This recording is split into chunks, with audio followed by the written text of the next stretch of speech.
Warangal politics హీటెక్కుతున్నాయి. హనంకొండలో BRS party కార్యాలయం కూల్చివేత వివాదం మరింత ముదురుతోంది.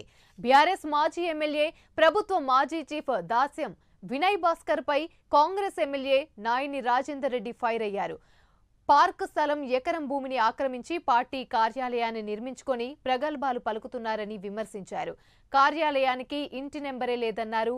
వరంగల్ బీఆర్ఎస్ నేతలు స్టోవట్టుపురం దొంగల మాదిరిగా తయారయ్యారని విమర్శలు గుప్పించారు. ఫస్ట్ ఆఫ్ ఆల్ గార్డెన్ మన ఓపెన్ ల్యాండ్ దాంట్లో మీరు పార్క్ ల్యాండ్లో మీరు ఎట్లా ఇచ్చేస్తారు? ఏ జీవో ప్రకారం లేకుండా దాంట్లో కేసులో 9 నెలలు నాన్ బెయిలబుల్ జైలు పోవాలి.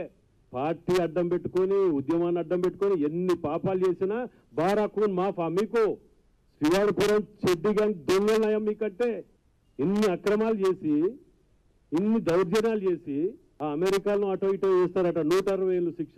మనిషి 90,000 100,000 కూడా అతి కష్టం ఒకరు జైలు మీద దొరుకుతారు. ఇలాంటి వాళ్ళకి అయితే పాపం లేదు. ఇలాంటి వాళ్ళని తీసుకుపాడ పెట్టాలి. శాటిలైట్, డిజిటల్ సర్వే ఇవన్నీ పెట్టి చేస్తే డిజిటల్ సర్వే రిపోర్ట్ కూడా పెట్టినాం. ఇక్కడ ఎకరంన్నరకు తక్కువ ఉన్నది. ఎకరానికి మీద ఎకరంన్నరకు తక్కువ. అసలు మీకు పంచనామా చేసి గవర్నమెంట్ అనేది ఉంటుంది ఒకటి, దానిలో అప్రూవల్ కావాలి, కార్పొరేషన్లు కావాలి, కుడాలు కావాలి. ఇవన్నీ అప్రూవల్ అయినాక మీ చేతికి పంచనామా చేసి రెవెన్యూ డిపార్ట్మెంట్ ఒప్పచెప్పాలి. మీకు రెవెన్యూ డిపార్ట్మెంట్ అక్కడ కానీ ఇక్కడ కానీ ఎక్కడన్నా ఒప్పచెప్పినట్టు మీరు రికార్డులలో చూపియండి.